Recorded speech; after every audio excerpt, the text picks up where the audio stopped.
right. Hi everyone. Thank you for coming today, although I know most of you, or for joining us online. My name is Lindsay Bertrand, and like many of you, I am a master's student in the School of Communication and Culture here at Royal Roads University, which sits on the traditional lands of the Esquimalt and Songhees people. We are so thrilled to be joined Thank you so much. The tireless Mohamed Fahmy, who we'll introduce in just a moment, and by his colleague Samantha Monkton of Talking Dog Communications. First, though, I'm going to introduce my fellow student participants. Susan Williams is over there.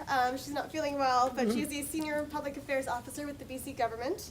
Jane Taylor is an arts and culture programmer and communications manager at the Aurora Cultural Centre in Aurora, Ontario. Edward Nixon is a public outreach consultant based in Toronto. Elizabeth Williams is the head of brand and communications for ADP Canada in Toronto. And I work for the Canadian Centre for Policy Alternatives and sit on the board of the Canadian Institute for Information and Privacy Studies. Now, Mohamed Fahmy is an award-winning journalist and author, especially well known for doing great, and apparently very humble, especially well known for his work in conflict zones in the Middle East and in North Africa. In 2013, while working as bureau chief for Al Jazeera English in Egypt, he and two of his colleagues were arrested basically for doing their jobs, for making connections with members of extremist groups and for the way they portrayed Egypt in the news. This received global attention. Press freedom organizations rallied behind them. It was widely reported on. There were petitions and letters and support from the UN and Barack Obama and many others. And with the support of human rights attorney Amal Clooney, right? He was ultimately released and pardoned after 438 days in a maximum security prison. And without missing a beat, he and his wife, Mara Amara, established the Fahmy Foundation, which, with communication support from Samantha Monkton, which provides advocacy and assistance for other journalists and prisoners of conscience detained around the world. Mr. Fahmy is also releasing a book about his experience next month, which I understand will include some of the exclusive interviews he conducted behind bars. Yes. So, tireless. Please join me in welcoming our guests, and let's get started.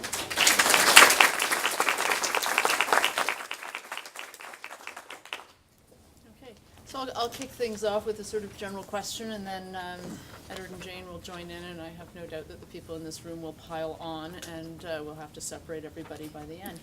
So I'm interested in how the whole experience has changed your view of journalism and activism and the relationship between the journalist and the activist. Well, first of all, thank you for having me. It's been a year since I've been released, and Samantha has been such a great support with her skills and as a friend as well. And now that I'm back in Vancouver, she's become like my backbone here. So we travel together now in packs. Not to the bathroom. Yeah, so if I ever believed in journalism, that it changes, that it gives voice to the oppressed, and that I do it to make a difference in the world, after this experience, I'm 100 times more convinced that what journalists do is such a noble job, despite the fact that it doesn't pay as much as the risk factor. Journalists are hated by everyone on this. Everybody's just angry at journalists, and it's always such a dangerous job, whether you're doing it on a conflict zone or covering a protest in Canada or elsewhere in the States. But it really was the last line of defense when I was in that cell in solitary confinement, with no way of telling time, 24 hours a day for a whole month, sleeping on the floor in a cell infested with insects. And just the journalists out there that were keeping my story alive was probably the reason why I remained positive, and I was able to just keep going in that cell. And somehow, even though we had no access to internet or books or newspapers, somehow through the grapevine of the prison, through the guard, maybe you would say, oh, the Globe and Mail just wrote something, or why are all these people talking about you outside? So that really kept me going, and it was so weird and new for me to be on this side of the microphone, where I am just hoping to God that one journalist is going to portray my message to the outside world, or tell Mr. Harper to help me, or remind the Canadian people that I'm an innocent man, and that stigma of a terrorist has to be somehow challenged. So yes, indeed, this experience reminded me again that what we do at the Fourth Estate is such a noble and important job and a cause, be it if you're covering conflict zones, or even if you're covering stories back home here in Canada that really make a difference, So yeah, I'm sold. Okay. Okay. Well, and the next question sort of feeds into that, and it comes from our Canadian viewpoint. Do you feel it's important for Canadian journalists to travel to conflict zones to cover these stories? First of all, I've never seen such unity behind a cause. The Canadian journalists did such a great job, and because the Egyptian journalists and the Middle Eastern journalists were not able to really say what they wanted to say and support us the way they wanted to support us, a lot of the Canadian press and the articles were being translated into Arabic, and even the tweets, and I've never seen that before. I was shocked, and that was just great, because now our messaging was direct. We needed the Canadian journalists to bring our story out, because the Egyptian journalists were worried that they would be imprisoned, for example. So yes, it's extremely important, because sometimes we feel that we're an ocean away, and if we're going to talk about terrorism, that terrorism is not going to come our way. But the reason why I continue to speak, and many others like me continue to speak about terrorism or what's happening in the Middle East, because it's happening on this side of the world as well, and it's escalating, and it's very important to bear witness as Canadian journalists on the ground there, and portray some of the angles that other journalists will not cover, about what our forces are doing in Afghanistan or Iraq or the Middle East, how we are being perceived, how is our refugee strategy being received in the Middle East. So it is very important to have our own Canadian journalists on the ground over there. Mohamed, you started the foundation very, recently, and how did your experience, lead you to do that? I mean, when did that begin to form in your mind after the horrible suffering you went through in jail in Egypt, and when you came back to Canada?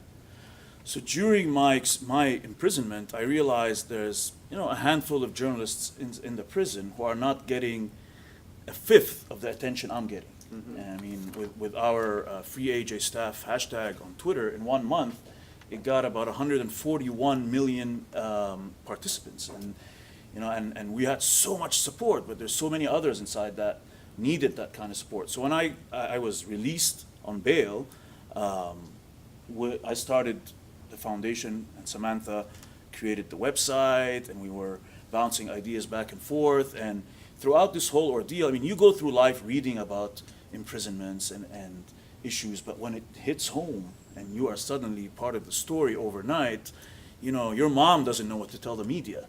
Your wife has no idea how to write a press release or an advisory. So we started the foundation, and even though we were advocating for my innocence, we also took on cases of some of the prisoners, journalists in Egyptian prisons. And Samantha can talk more on the strategies we applied in terms of the tweets.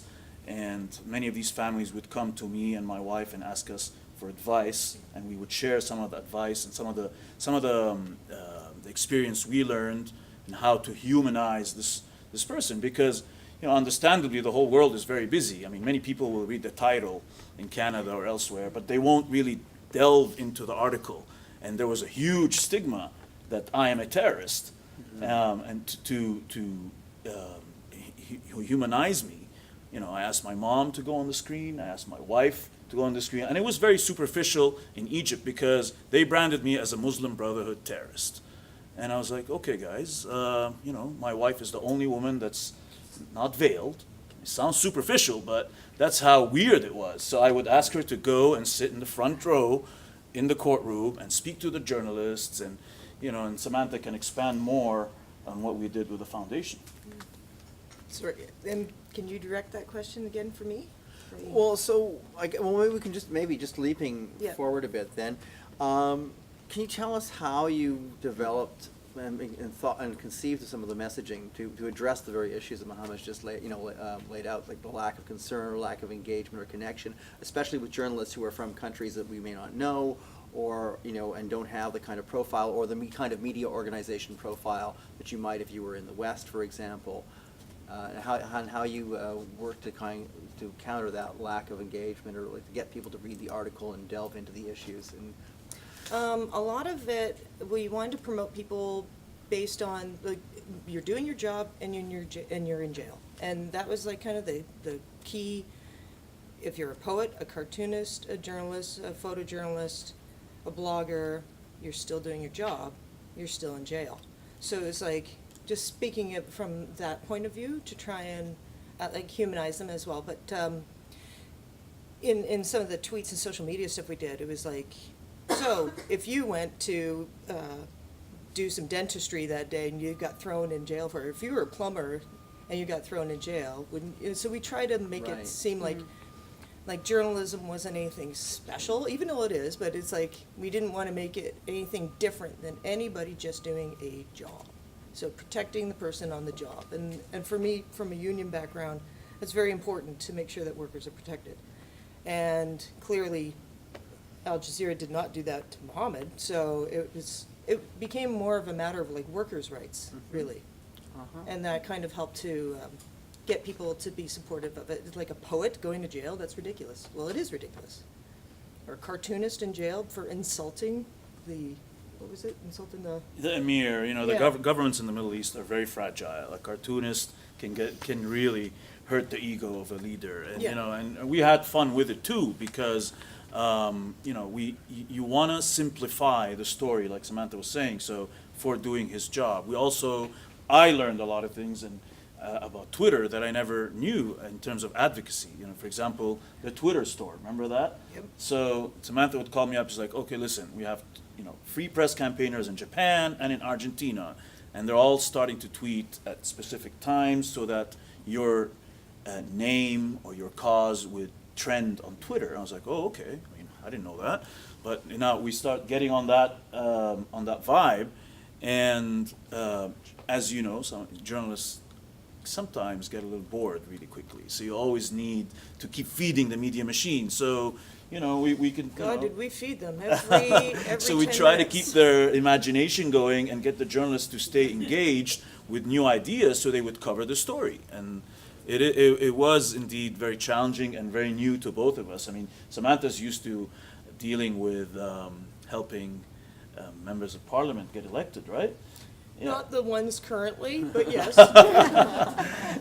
Blame me for that. And even in my world, I'm used to helping people get their stories out, but this is now about me, and it's about survival, and it's a life or death situation, and it's about getting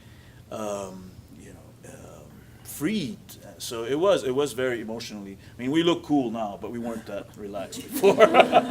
What was difficult was to try and stop this mighty machine here, to stop fighting for everybody. It's like, okay, that's fine. Let's keep fighting for these people that we're fighting for the foundation. But like, Guy, if we don't have you free, there's nobody to talk to the media about this stuff. He's our best asset so we had to slow down a bit, put the brakes on, and then turn to Free Fahmy campaign, Harper Call Egypt, and revisit that whole thing to try and make sure that he was going to be out and being able to advocate for people, because he was always our best spokesperson. He'd get an op-ed at the drop of a hat. It was amazing, but it was very scary to think that he would actually be gone for 7 years. And when he went to court for the last time and was taken away from us, it was like, oh God, how are we going to still help these people? And our best spokesperson, the man of the hour, he's gone. And it was pretty scary to think how we could continue fighting for people. Yeah, how did you fight that demoralization? There would have been both sides of you. I mean, for obvious reasons, the abject, sense of desperation on your sense, but also then your colleagues across the world who are working on these very large logistical challenges to communicate the message of your struggle, which then I would imagine, was translating to the struggle of all imprisoned journalists. Yes. I've always said that this case in Egypt was hitting a bird with two rocks. It was a message to journalists who are not towing the government's line, and it was also a message to Al Jazeera and Qatar for what the government considered support to the Muslim Brotherhood in Egypt. Two birds with one rock, sorry. Yeah. and I've never seen CNN, BBC, and all these media. I mean, journalists are very competitive people. I've never seen so many journalists unite on one cause, where you have Christiana Manpour. I worked in CNN for 3 years before joining Al Jazeera, and she would have, the Free AJ staff promoting another network's cause. But it was really tough, because whatever you're prepared for. I mean, I've covered conflict zones, I've been in tough situations, but you can always pack up and go home. But in this situation, you are living with members of Al-Qaeda and ISIS under one roof, 24 hours a day. It's a real tough situation, and your family even has it worse, because they don't know what's happening inside. All they hear, and friends, all they hear is that so-and-so died in that prison. And they were prisoners who were dying in the same prison where I was. And we were hearing horror stories about some people who are ill-treated or tortured. Thankfully, I wasn't physically tortured, but we called it psychological torture. Right. When you have no idea what time it is, you're eating very little food, your family can see you once a week, sometimes once every 2 weeks. And the worst part of it all is that you don't know where you're going to end up. Are you going to end up living in this concrete jungle with these crazy people for the rest of your life for 7 years, as I was sentenced the first time? So the whole world, and when I say the whole world, I'm talking about NGOs, diplomatic armies of diplomats and world leaders and press freedom organizations supported us, and that was very important, because eventually the Egyptian government, after 438 days, they let me go. So it was a tough one, and that's why I feel people should always prepare themselves and read more, and that's why I talk about it more, and because you always think, that's not going to happen to me. I'm not a journalist, I'm not a medic on the front line, but unfortunately it could happen to couples on a honeymoon, or a student abroad, because what we're seeing in the world now, and I call it, is so many new vague terrorism laws that can overnight hurt you if you're in the wrong place in the wrong time, or even just doing Like what you Udmar. do. Like many names that we are fighting for, and many people we are fighting for in the foundation. Yeah. We're just gonna see if there are any questions in the room. Anybody? So we have somebody back there? I'm curious to know, probably from you, Samantha, how, through your social media campaign, which was obviously very involved and extensive, how did you sort of negotiate that with the lawyers that would be involved? Because I think even in probably a lot of our organizations, that's sometimes a struggle with messaging and things like that. And I imagine for you, it would have been particularly so. It was great. I didn't deal with any lawyers. Oh, very good. That's how I dealt with it. No, Mohammed already knew what the goal was, how not to insult, how to keep it diplomatic, how the pacing, and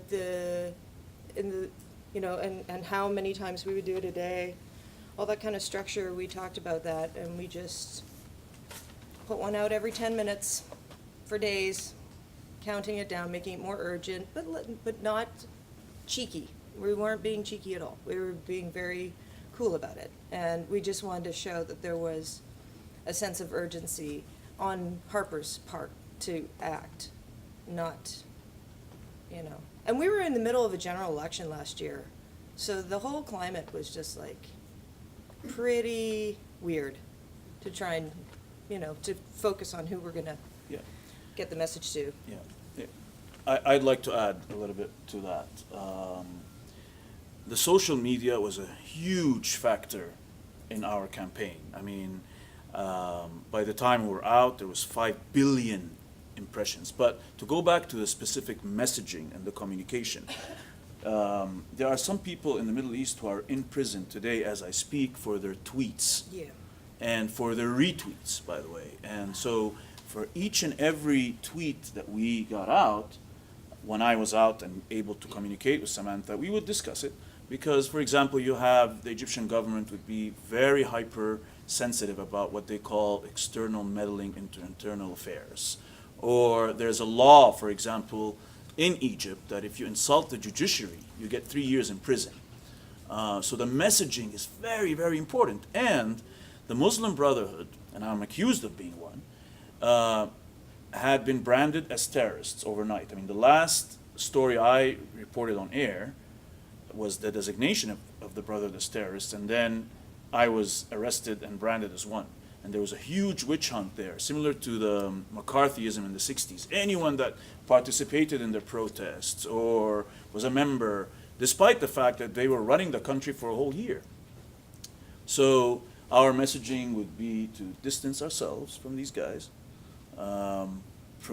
promote the fact that I had protested against the Muslim Brotherhood, which is what I did. I took off my journalism cap when I left CNN, and I was free for 2 months to do whatever I want. So I showed up to some of these protests and said, early elections, let's get rid of these guys. These were the main points that we focused on because the Egyptian press and the government there really liked it.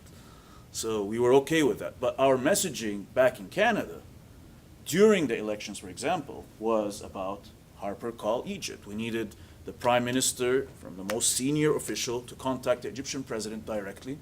Members of the opposition, like Mr. Trudeau at the time and Mr. Mulcair, were calling my family and calling me, and we were saying that in the tweets, so to get Ottawa's attention.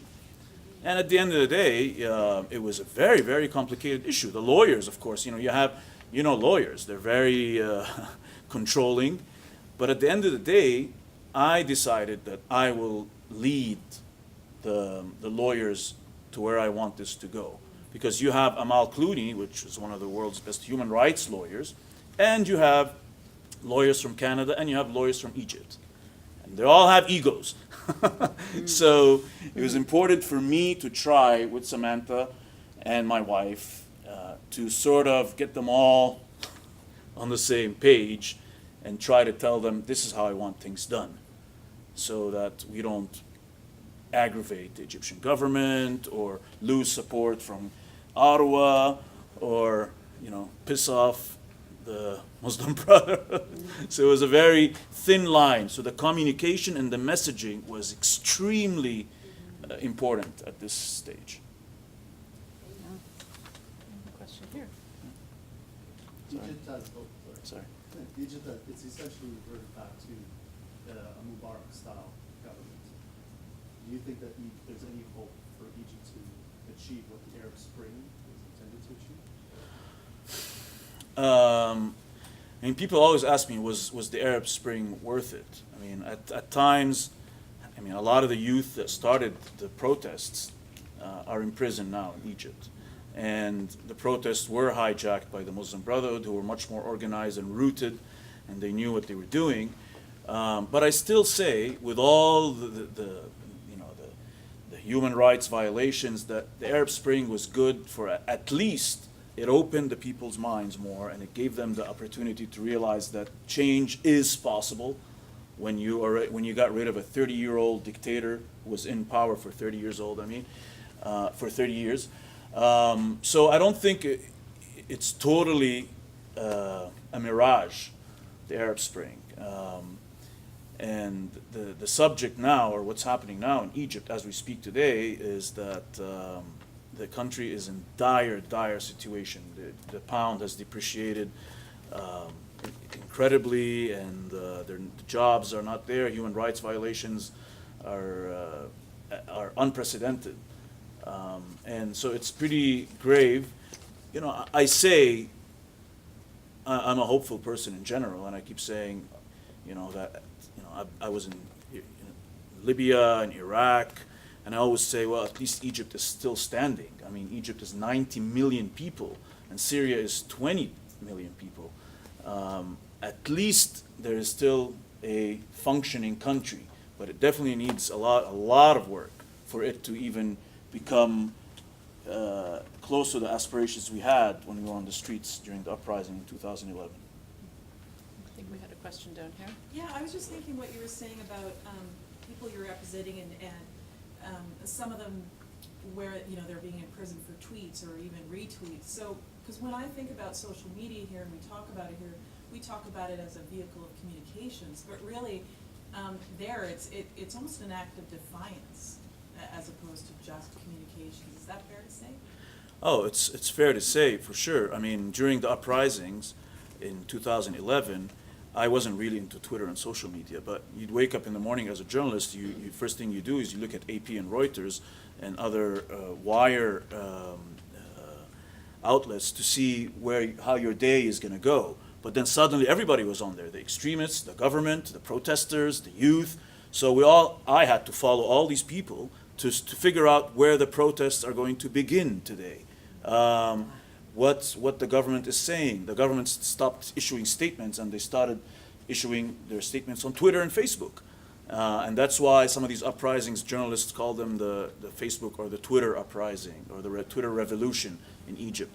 And when Hosni Mubarak shut down the internet for 3 days, and so did the Tunisian president, there was no internet. Okay, some people used proxies, but I do believe that the social media rattled the cages of the dictators and contributed immensely in removing these dictators because they were the only vehicle that not only allowed communication and defiance, but also allowed and facilitated congregations and protests and unity among the protesters.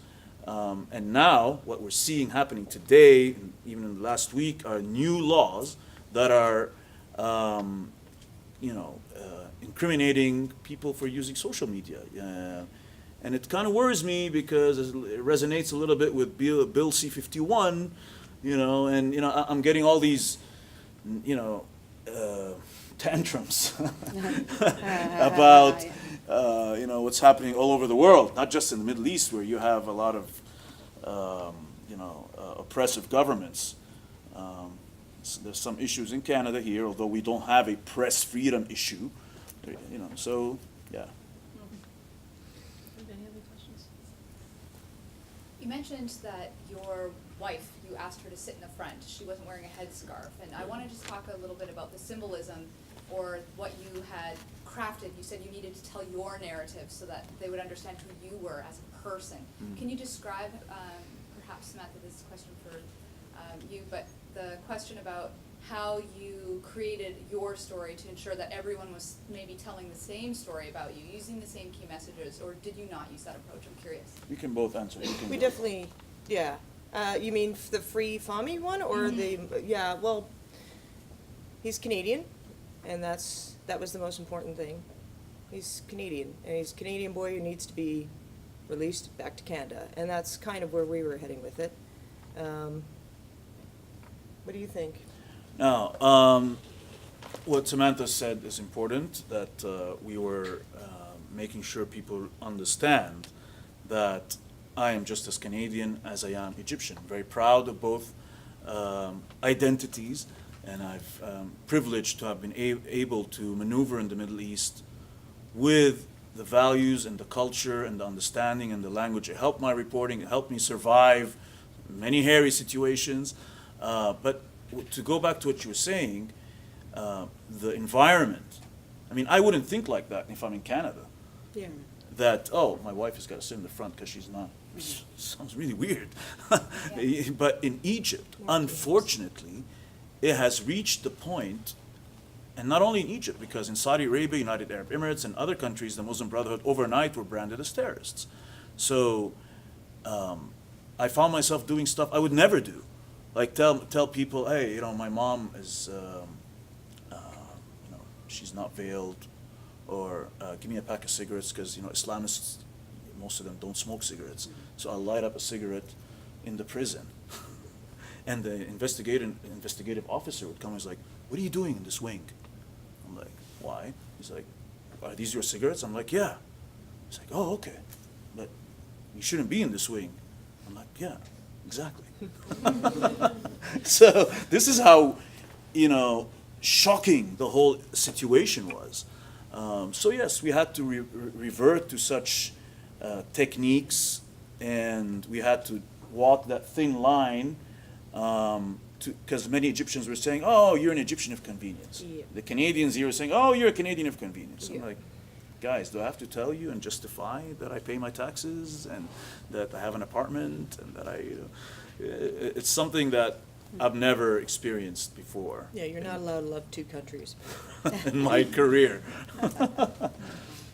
Time for one more really fast question, if there's one in the room. You brought up Bill C-51. Does it go too far? I think we are facing an unprecedented age of terrorism, and we do need new laws that are, inclusive. I feel that it should be amended because a lot of these clauses are pretty harsh. The fact that you don't know if you're on a no-fly list, and you show up and you end up in a prison. And a lot of these governments, including the US and Canada, have done grave mistakes. We know what happened with Maher Arar and others, and I've followed their stories very well. You end up in a prison on the other side of the world because you don't want to be tortured on this side of the world for legal issues. No, that worries me. At least when I was on a travel ban and my name was in Egypt, at least we knew about it, and we knew that we had to remove my name. I don't show up to the airport and get a surprise. So I do think there are issues that need to be addressed, and I don't want to also tweet while I'm in Canada and then wake up in the morning and find someone saying you promoted or supported terrorism, right? So. Still have to be careful. So yeah, it's a very interesting times, and I try to look at things, from the big picture rather than just focus on what works for me and what not. Okay, well, I think we are out of time, and so Sue's going to. You can. There was one down at the end. Oh. So. Oh, I'm sorry. Just quickly, Sure. what's your biggest fear now moving forward? No, you can answer that one. Well, I mean, Samantha makes fun of me because I'm always happy all the time here. I'm always saying, oh, the fresh air is great, and my wife is not allowed to complain about anything. And, it's like, life is so good here. And, we do take our freedom for granted. But the experience hasn't, I did go back to Egypt. Yeah, Yes, that doesn't yeah. make me happy. That doesn't make her happy. No. I plan to go back to the Middle East and report again and visit friends and live my life normally, because if you let this experience affect you negatively, then they have won. I mean, I haven't done nothing wrong. I was just doing my job, and to be honest, I have done some major, in-depth reporting that's much more, daring than what we were doing in Cairo when I was arrested. I was telling the judge, I was like, okay, we were doing, if you speak to any journalist here or check their cameras right now in court, you'll find pretty much the same material that I had in my office as bureau chief. Then he's like, okay, here's an interview you did with Mohamed al-Zawahiri, the brother of the head of Al-Qaeda. I'm like, yes, I'm very proud of it. Thank you for showing it to the whole court. Because what it is, I told him, listen, this is my job. My job is to talk to the rapists, talk drug dealers, terrorists, everyone, and this is what we do. I don't know why thank you very much. And the crowd laughed in court. And we were trying to break the ice with the judge and trying to just get some sense into him. And we're also taking advantage, because every time we got out of that cage or we were allowed to speak in court, I wasn't just talking to the judge, I was speaking to the media behind me and making sure I was producing. I was like, okay, you know, I hope this makes it as a headline in Canada. And I would throw out this message and make sure that journalists are picking up on it, because that's my only chance. I'm not able to speak to the journalists. I mean, Flag. there was communication with Samantha sometimes through smuggling notes out of prison with my wife. You know, there's a lot of this during the visits, and hugs, long hugs, and we slipped the note, and my wife would take it out, and she would pass it on to the Canadian media, and then she would also print some of the articles and hide them in the food. So I would get a tray of fish, and she would say, "Look under the fish." I'd be like, okay, I get to my cell, I don't even care about the fish. I just want to see what people are saying outside. And there would be like, you know, an article from the New York Times, or a petition that was signed by 50,000 Canadians. You're like, whoa, you know, if you're vouching for me on the other side of the world, and that means something, and that keeps you going. And actually, I say it all the time, petitions do matter, because my lawyer, Amal, used it in court. She used it in her statements. The media was using it. The Egyptian media was using it, translating it from Canadian, and now that it was very obvious that this guy is not a terrorist. So, An extra final question for those who want to learn more and take action to protect journalists and to forward the cause. They can visit. Samantha. And your book. buddy. You want to talk about your new book? Yeah, the book comes out November 15th, and it's the book is, I mean, there's no way I could say what I wanted to say in a 30-second newsreel, or compete with ISIS dominating the headlines, or Ukraine and the airplanes crashing. And so the book just puts a lot of context on what happened. I also interview, I forgot to say that, because one of the major things that kept me going in this prison is that my colleagues and I started a mock radio show inside the prison. So we were in a corridor, or a wing, and there's the cell, the solitary confinement, the cell. There's a hatch carved in the door. When you look through the hatch, all you see are the eyes and some of the facial features of the other prisoners. So every night at 8 o'clock, we would call them up close to their hatch, and like, everybody go close to your hatch, and we would start a mock radio show. And it was great, because you have the guy with Bin Laden from Tora Bora, he's on the other side, and you can, for the first time, ask him questions. And they would talk and spill it all out. The politicians would talk like, really, they were in parliament, we'd have to cut them off, and they would get upset at us.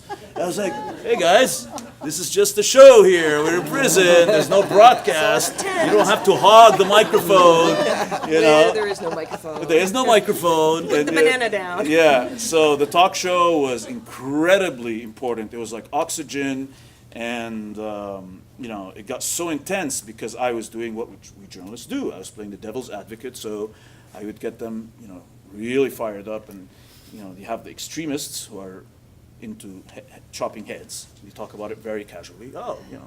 And you have the other guys who are moderate, and we'd get them going, and at the end everybody would be yelling at each other. So the warden came up to me one day, 8 o'clock in the morning. He's like, "Get out of bed." And I was like, "Okay." He's like, "I want to stop the show." I'm like, You're canceled. I'm like, "You're canceled." I'm like, "You're taking us off air in the prison. I mean, we have nothing here. Man. We're not. This is all we got." So I went back and I told my colleague, and he was in tears almost. He was like, "What are we gonna do all night?" I was like, "I don't know." And 3 days later, we let the Islamists do the show, and they did a really bad job. So we decided to do it again, and we started again, and that was our communication. Okay.